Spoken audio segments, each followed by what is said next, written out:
So how about it, Garrus? Is this better than C-Sec? Fighting a rogue Spectre with countless lives at stake and no regulations to get in the way, I'd say. Turian.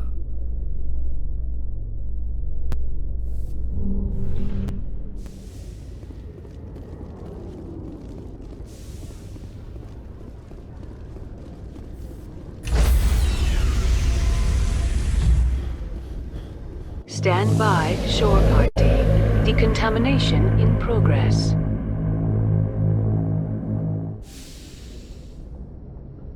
Logged. The commanding officer is aboard. Commander. I have to go. All right, see you.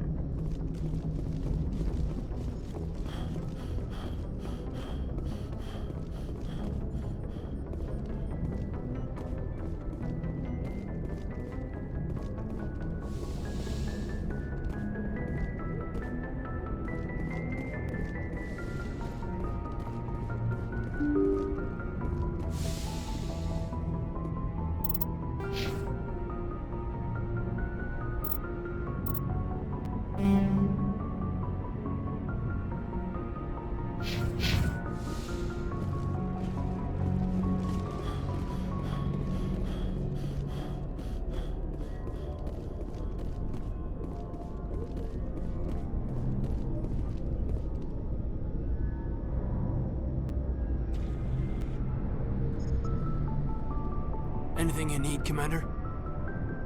What's your opinion on the last mission? I don't see how we could have done things any better. At least not without getting to Eden Prime sooner. And we were on the scene faster than any other Alliance ship could have been. Just trying to get a sense of where the crew's at. Thoughts?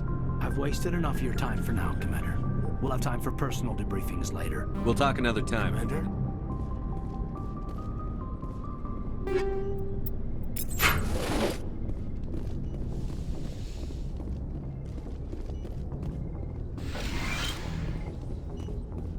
Yes, Commander?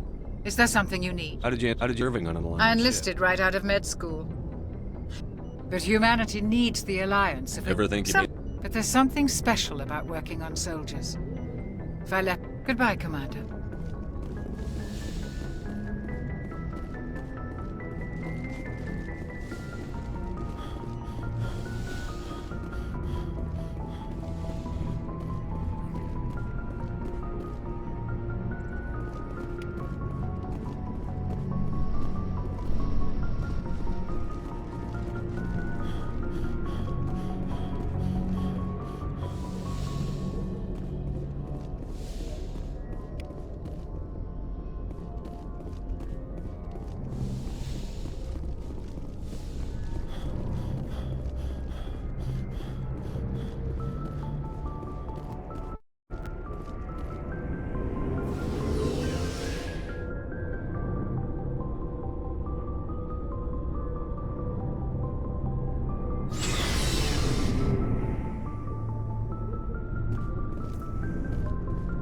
Looking for supplies? You bet, Commander.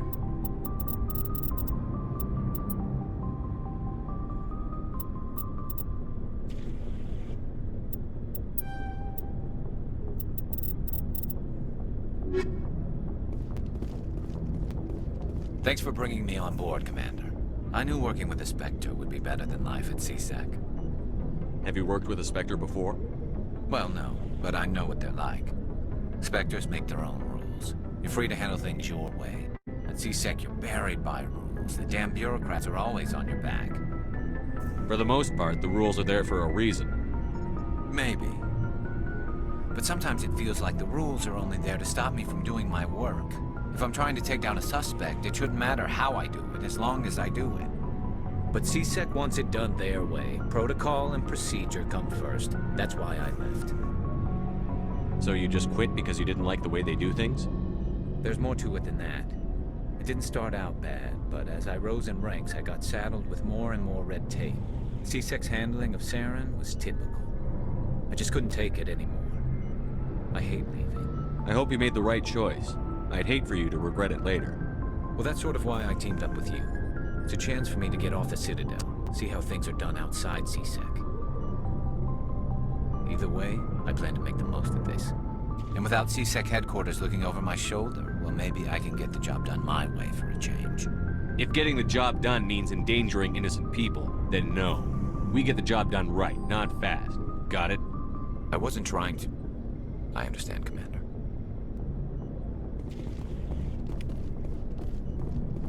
Commander, good to see you.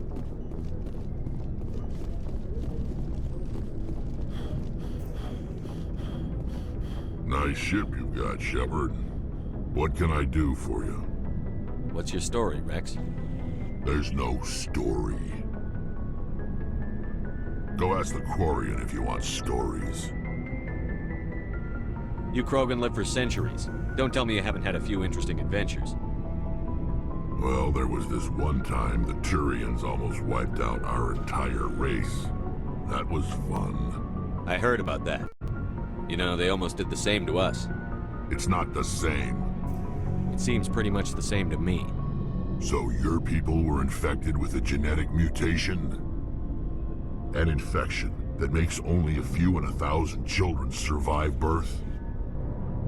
And I suppose it's destroying your entire species? I suppose it isn't all the same. I don't expect you to understand, but don't compare humanity's fate with the Krogan. I was just making conversation. I wasn't trying to upset you. Your ignorance doesn't upset me, Shepard. As for the Krogan, I gave up on them long ago. The genophage infected us, but it's not what's killing us. Are your people really dying? We're sure not getting any stronger. We're too spread out. None of us are interested in staying in our own system. Lots of species have left their homes and prospered. But they go to colonize new worlds. We're not settlers. We're warriors. We want to fight. So we leave. Hire ourselves out. And most of us never go back. What can you tell me about the genophage? Ask the Solarians if you want details. They made it. All I know, it makes breeding nearly impossible. Thousands die in stillbirth, and most never get that far. Every Krogan is infected. Every one. And no one's rushing to find a cure. Why don't the Krogan try to find a cure? When was the last time you saw a Krogan scientist? You ask a Krogan, would he rather find a cure for the genophage or fight for credits?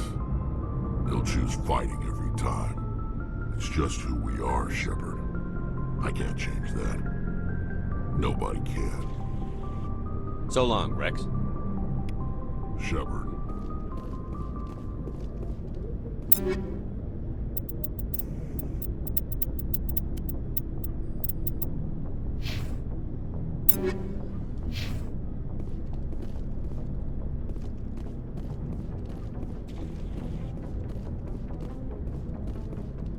Commander?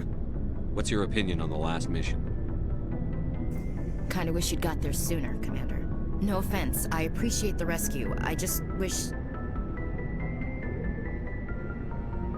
You wish we'd been able to save the rest of your unit. Yes, sir.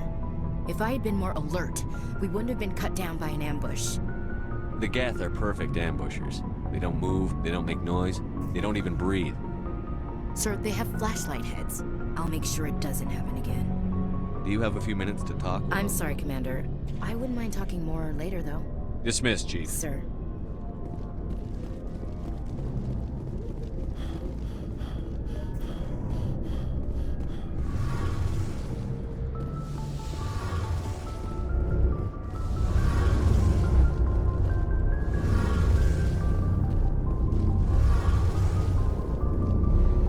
Your ship's amazing, Shepard. I've never seen a drive core like this before. I can't believe you were able to fit it into a ship this small. I'm starting to understand why you humans have been so successful. I had no idea Alliance vessels were so advanced. The Normandy's a prototype. Cutting-edge technology. A month ago, I was patching a makeshift fuel line into a converted tug ship in the flotilla. Now, I'm sitting on board one of the most advanced vessels in Citadel space. This is a dream come true for me.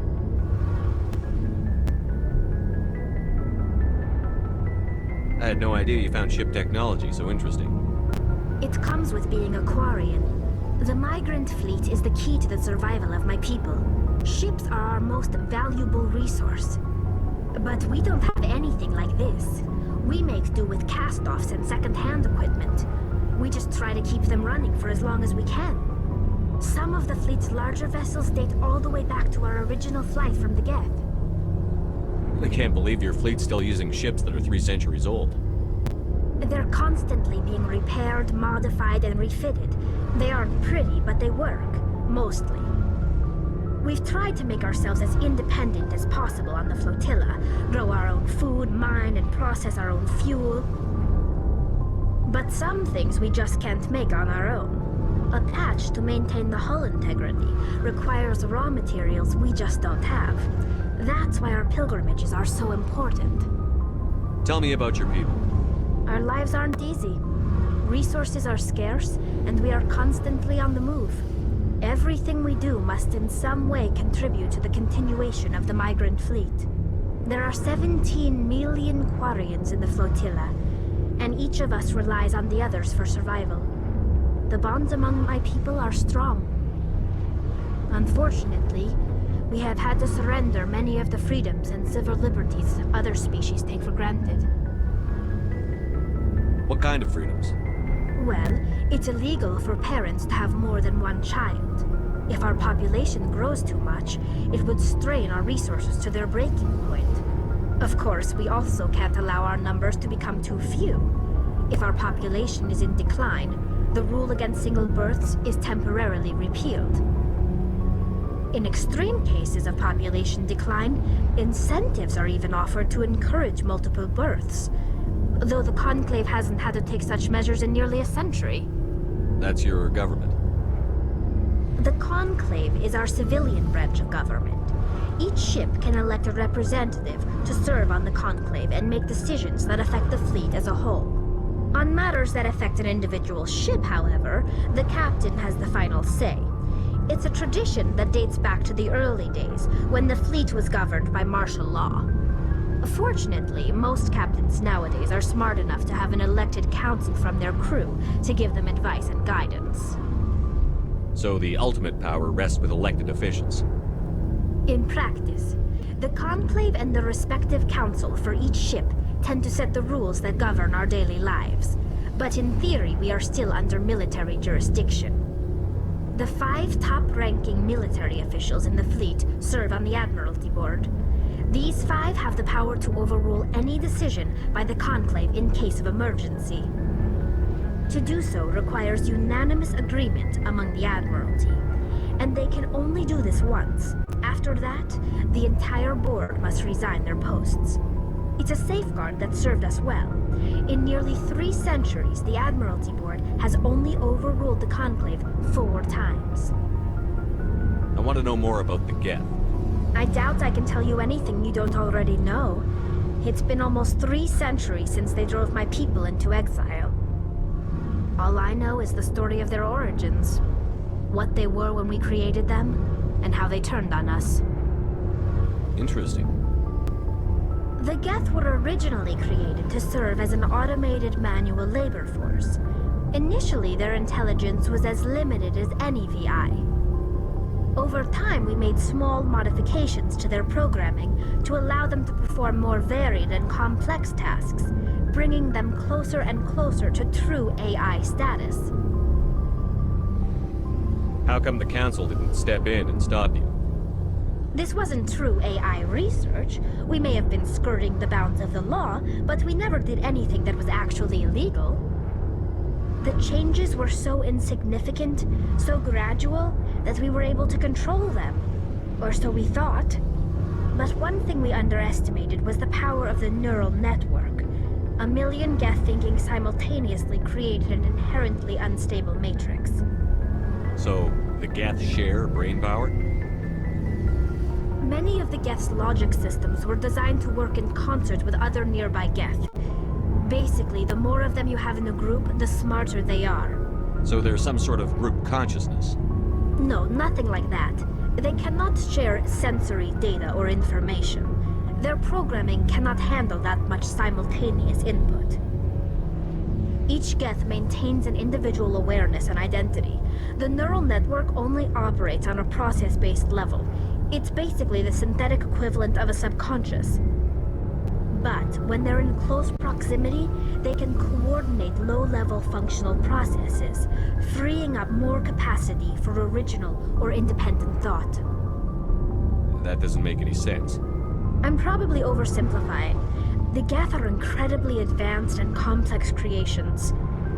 All you need to know is that they get smarter when they gather in large numbers. As we built more and more Geth, their effective intelligence became more sophisticated, more abstract. One day, a Geth began to ask its Quarian overseer questions about the nature of its existence. Am I alive? Why am I here? What is my purpose? As you can imagine, this caused a near panic among my people. I don't see what's so bad about those questions. The Geth were created to engage in mundane, repetitive, or dangerous manual labor. That's fine for machines, but it won't satisfy a sentient being for long. The Geth were showing signs of rudimentary self-awareness and independent thought. If the Geth were intelligent, then we were essentially using them as slaves. It was inevitable the newly sentient Geth would rebel against their situation. We knew they would rise up against us, so we acted first. A general order went out across all Quarian-controlled systems to permanently deactivate all Geth. The Geth responded to this order violently.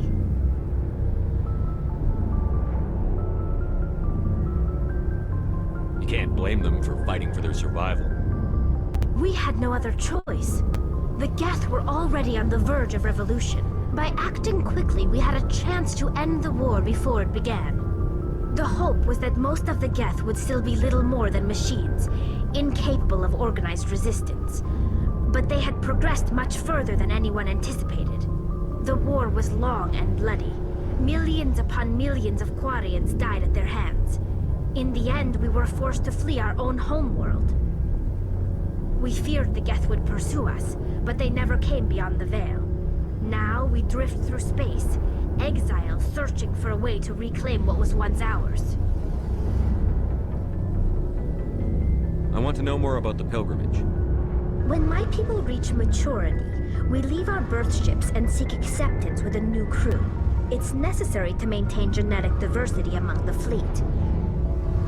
But no ship wants to accept someone who will be a burden on them. So, to prove our worth, we embark on a pilgrimage. We set out alone, leaving the flotilla and our families behind us. We only return once we have found something of value we can bring back to the fleet. This is presented as a gift to the captain of the respective ship we wish to join. If the gift is accepted, we are welcomed into the crew. Can a captain choose to reject the gift? That doesn't happen often. Most captains are eager to increase the size of their crew. It increases their own standing in our society. Even when a gift is not particularly valuable, the captain usually accepts it out of a sense of tradition. However, there is a stigma to presenting a substandard gift. It's not the best way to make a good impression on a new community. Most pilgrims don't return until they find something worthwhile.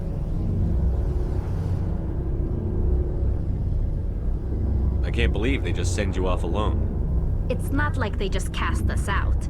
Before we leave, we are given lessons in how to survive outside the flotilla, and given gifts to help us on our journey. We also receive implants to fight off sickness and disease. Generations of living in an isolated and highly controlled environment have left our immune systems weaker than most. By the time we leave the fleet, we are well equipped for the pilgrimage. This is a rite of passage for all Quarians. If it were dangerous, our numbers would suffer. Virtually every pilgrimage ends with a triumphant return and the ritual presentation of the gift to one of the fleet's captains. I want to talk about something else. Like what? I should go. See you later.